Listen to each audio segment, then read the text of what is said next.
Como notarán, no voy a hablar de una nueva competencia, más bien voy a hablar de una nueva situación legal que se le ha presentado a los notarios a raíz de la llamada regla judicial creada, como en 3 o 4 oportunidades más o menos lo menciona la sentencia de unificación relativa al matrimonio. En consecuencia, y como todos estamos deseosos de tomarnos un café, trataré de hablar lo más breve, menos de los 12 minutos. Es para clarificar algunos puntos relacionados con la sentencia de unificación y que tienen como fundamento especialmente la sentencia 544, la sentencia de constitucionalidad. Frente a esta sentencia fue cuando se presentó la necesidad de que los señores notarios practicaran la gran discusión. Se trata de un matrimonio civil entre parejas del mismo sexo o se trata de la solemnización y formalización de un vínculo contractual. Y además, ¿cuáles son sus efectos? Lo primero que tengo que advertir es que cuando la sentencia de unificación salió, ya el notariado y previamente a la ejecución de la sentencia de constitucionalidad se había reunido. ¿De qué manera? Dentro de un grupo pluralista, un grupo de distintas tendencias de toda clase, políticas, sociales, las que ustedes deseen considerar, hombres y mujeres, notarios y notarias. Y dentro de esas reuniones se discutió precisamente la sentencia C-544. En reuniones cordiales, pero con cierto acaloramiento, que llevaron desde las posiciones, y excúsenme la palabra que voy a utilizar, cavernarias, retrógradas, etcétera, hasta aquellas intermedias y a las extremas de la gran y máxima libertad. Porque esa es la necesidad, es el diálogo necesario para llegar a la formulación de una decisión única. Y con todo respeto, debo decir que la Honorable Corte Constitucional en la de Constitucionalidad 544 no llegó a esa decisión única. ¿Qué ocurre? ¿Cómo resumo la C-544? En el sentido de que se explayó de una manera muy hermosa, históricamente, jurídicamente hablando, sobre la evolución de la familia. Los invito a que la relean.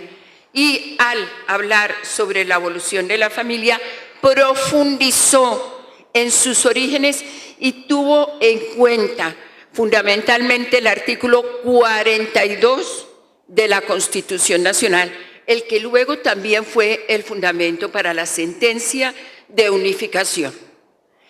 Pero en la primera ocasión, en la primera mirada, lo que vio fundamentalmente la Corte es que frente a la familia no se afectaba la constitución de ella, teniendo en cuenta la libertad y el propósito del mismo artículo 42, inciso primero, que creo que fue el primero que se pasó por la pantalla. En la segunda sentencia, en la sentencia de unificación, profundizó fue hacia el matrimonio, no hacia la familia. Dio un paso muy importante, que hay que reconocerlo, en la C-544, al aceptar esa diversidad en la familia. No aceptar, perdónenme una expresión poco jurídica. Se trata de un derecho, en consecuencia no es una aceptación. Por eso hablaba de inclusión. Es un reconocimiento de un derecho. Superada esta etapa, dentro de la Corte Constitucional, entonces son los notarios los que tienen que ponerse al frente de la situación y los jueces también. La conclusión es que como no hubo una decisión única, clara frente al matrimonio, sino una decisión única, contundente y clara frente a la familia, se produjo la elaboración del proyecto del contrato solemne, de la formalización, llamémoslo así, de la familia, en la unión en personas del mismo sexo. Incluso con variedad de formatos, según si era hombre, si era mujer, buscando soluciones frente a una sentencia que, repito, respetuosamente fue muy poco clara, se dirigió exclusivamente a la familia. Y viene el problema con jueces y notarios, fundamentalmente un grupo de jueces que dice es matrimonio, celebran matrimonios civiles, otro grupo de jueces que dice no es matrimonio, incluso uno que celebra un matrimonio y después se echa para atrás y dice no, como son dos personas del mismo sexo, mejor lo anulo. Entonces se viene la sentencia en donde ya se contempla la posibilidad de que el matrimonio no podía, en razón, base nuevamente de la Corte Constitucional, artículo 42, con respecto al matrimonio, primer inciso. Superada esta fase, sale la sentencia de unificación. Y en la sentencia de unificación, ¿qué es lo que encontramos? El principio de la interpretación es el diálogo. El principio de la interpretación en casos tan delicados como este es llegar a una única solución. No se pueden dejar puertas abiertas. Es el derecho vivo del que nos hablaba ayer la doctora Cristina. Y entonces, ¿qué ocurre? Ahí sí se expresa con toda claridad la Corte, no sin darle un pequeño regaño a los notarios, en el sentido de que la única interpretación admisible para la regla creada en la sentencia C-544 es la del matrimonio entre personas del mismo sexo.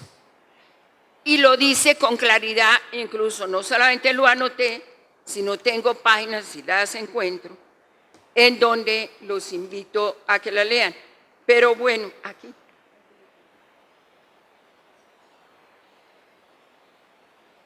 Al decidir una tutela precisamente contra un notario, se precisa frente a la C-577 de 2011, comillas, el único significado constitucionalmente admitido de la expresión decisoria, institución que posibilite formalizar y solemnizar el vínculo entre parejas del mismo sexo, es aquel de matrimonio civil.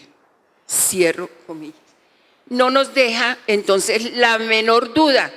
Es incluso más claro que el propio numeral octavo, con sus 5 resuelves, esto ofrece la máxima claridad.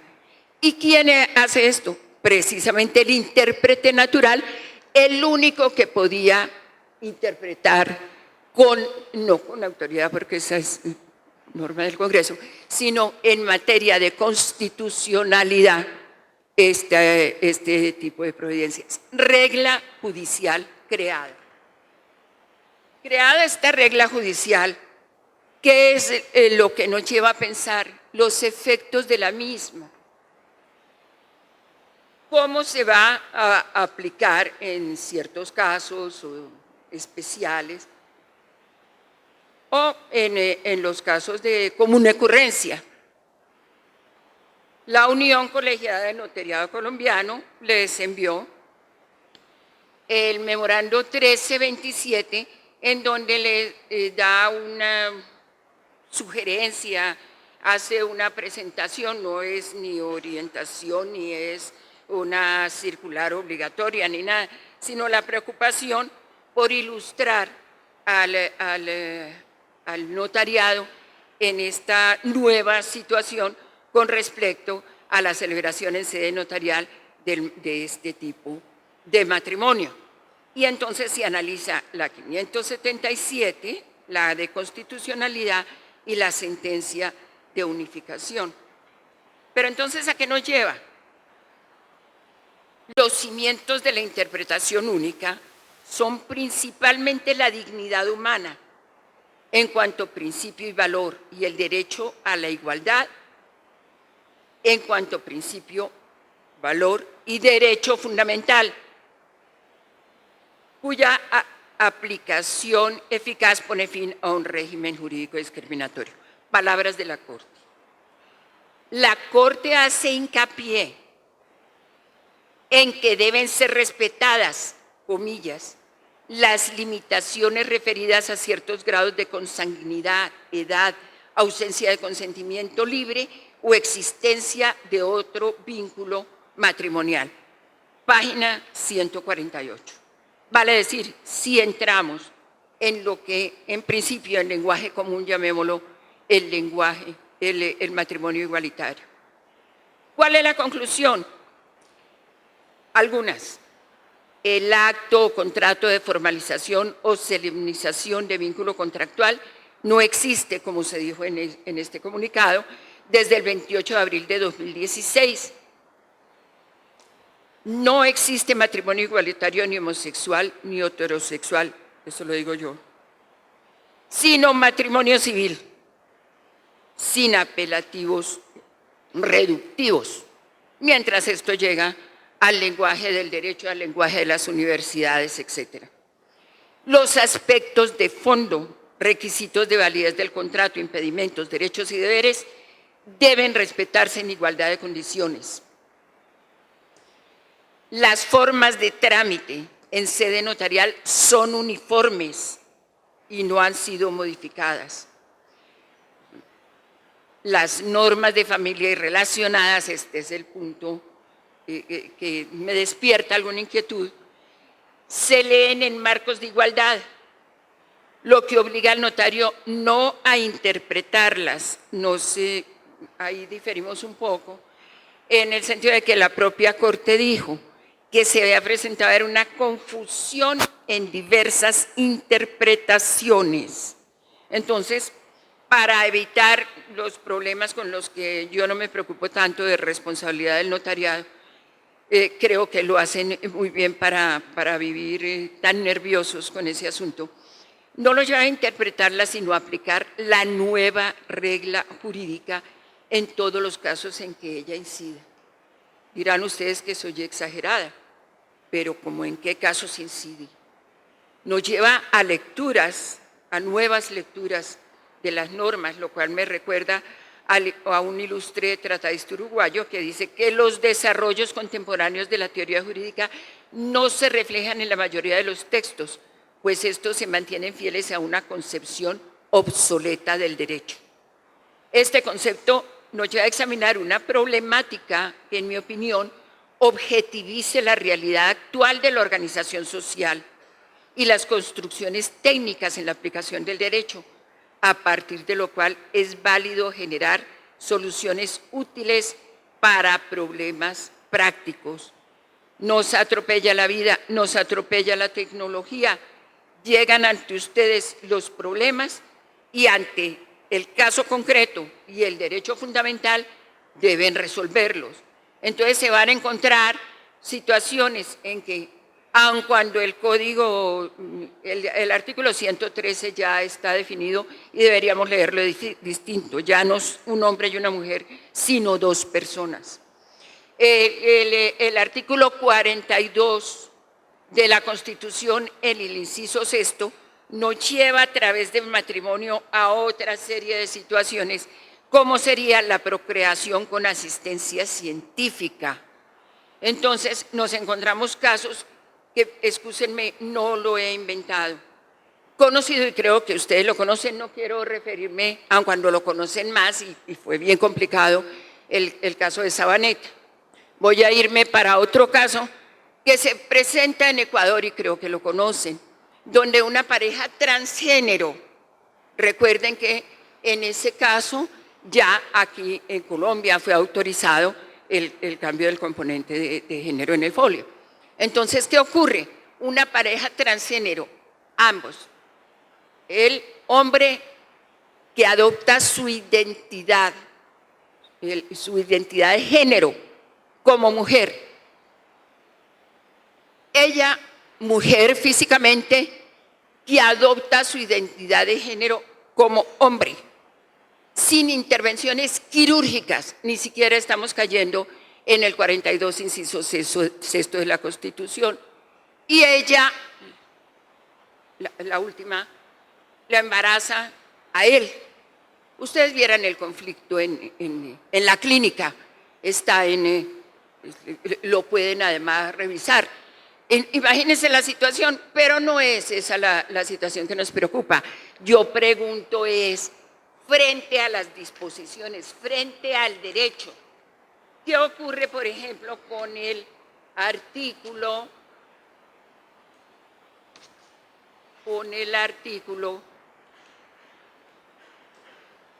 relativo al registro del Estado Civil, en el cual le dicen que debe colocar usted en primer lugar el nombre del padre y en segundo lugar el nombre de la madre? Entonces yo quiero hacer una invitación formal frente a esto a los señores notarios. Por favor, ya está bien, ya no es justo con ustedes que estén permanentemente entutelados. Lo que tenemos es sentencias con creación de nuevas reglas jurídicas en el orden constitucional por montones. Por ejemplo, con respecto al Código de Familia del adolescente y del menor, ya hay sentencia de la Corte en relación con el padre y la madre. Utilícenla de manera práctica, como acabo de referirme al tratadista uruguayo. No se dejen, por favor, enredar. Me parece que la Registraduría Nacional del Estado Civil es quien está en mora de entrar un poquito con más fuerza. No hay necesidad. Ustedes no pueden andar perdiendo el tiempo en esas situaciones y esperando a que todos se lo conviertan en un problema de interpretación cuando las reglas jurídicas están creadas. Yo les quiero advertir que, en mi opinión, la Corte Constitucional ha sido valiente y jurídica en los pasos en que ha dado hacia la igualdad. También hay que reconocer la valentía y sobre todo la constancia y la envergadura de los argumentos de Colombia Diversa. Hay que respetarlos. Pero que los notarios, dentro de esas reuniones que se efectuaron y de lo que han tenido que enfrentar, han sido esos protagonistas silenciosos, desconocidos y a veces relegados frente a una igualdad en la cual contribuyeron de una manera especial, como consta en los propios expedientes de la Corte Constitucional, en las respuestas que le dieron a Viva Colombia. Muchas gracias.